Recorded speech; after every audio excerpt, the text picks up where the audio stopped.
เหล็กต้นเทียนนะครับผมเพื่อบูชาองค์สมเด็จพระสัมมาสัมพุทธเจ้านะครับการทำต้นเทียนนะครับทำจากไม้สนนะจะทำต้นใหญ่ๆนะครับเป็นความร่วมมือร่วมแรงร่วมใจของ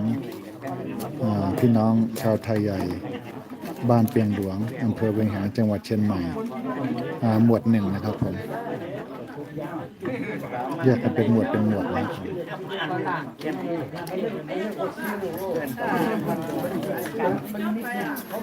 วนำไม้สนนะครับผมตัดมาจากไม้สนแล้วก็มาผ่าแล้วก็มาผ่าให้เป็นซี่ๆแบบนี้นะครับผมไม้สนแห้งนะ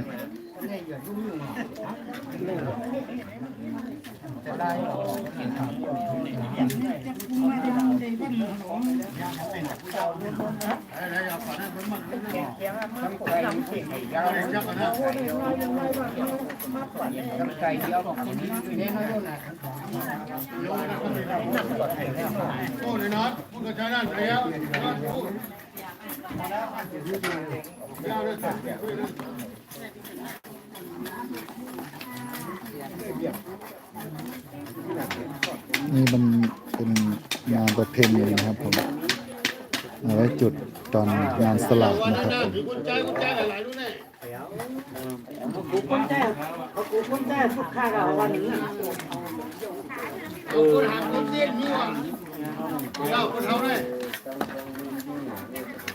เนี่ยก็เขาเลี้ยงเลยเขาเลี้ยงเลย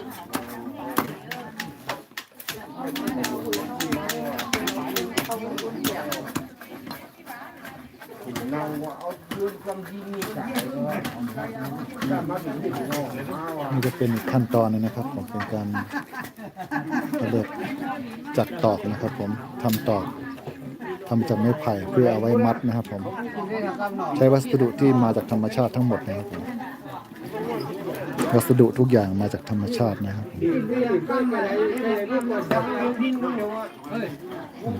ตอกก็มามัดใส่ลำไม้ไผ่พอเสร็จแล้วก็เอาไปใส่ไม้ที่กำลังสานไม้ที่เขาสานรอนะครับผมเพื่อทำเป็นต้นใหญ่ๆถ้าเรานึกง่ายๆก็เหมือนเสานะครับผม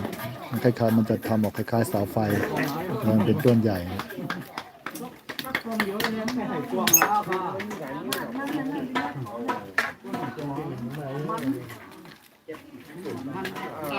เขาได้มาจับตั้งใจเป็น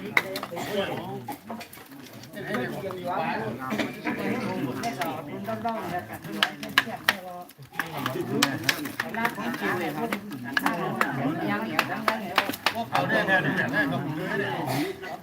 จี้เหรอวะ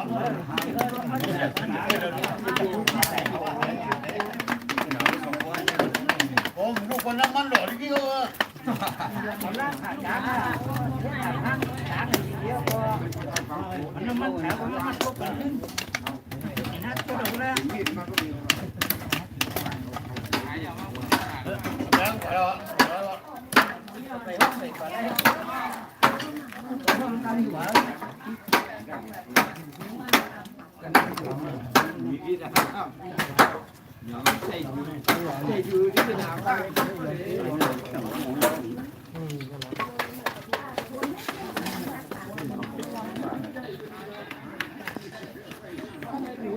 พอเสร็จจากไอ้นุ่นเราเป็นต้นไอ้นุ่นนะครับก็จะเอาไม้สนมาใส่ในไม้ไผ่ที่เขาสานไว้นี่นะครับผม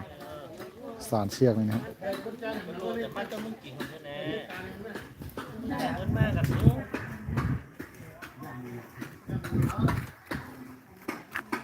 นี่นะครับ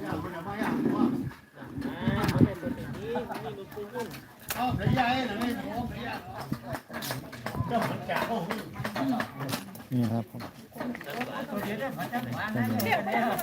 พอโจ้โอ้โหไปเนี่ยคนบ้านนี่ก็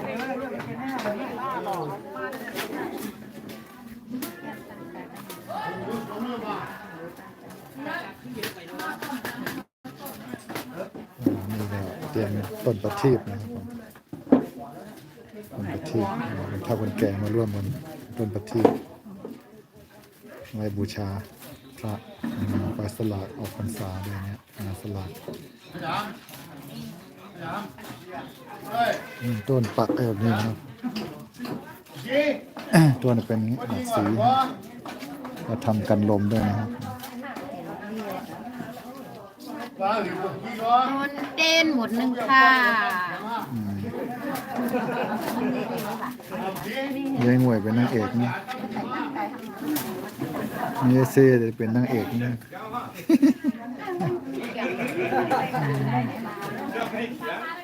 นี่ครับผมมีประมาณนี้นะครับสวยงามครับ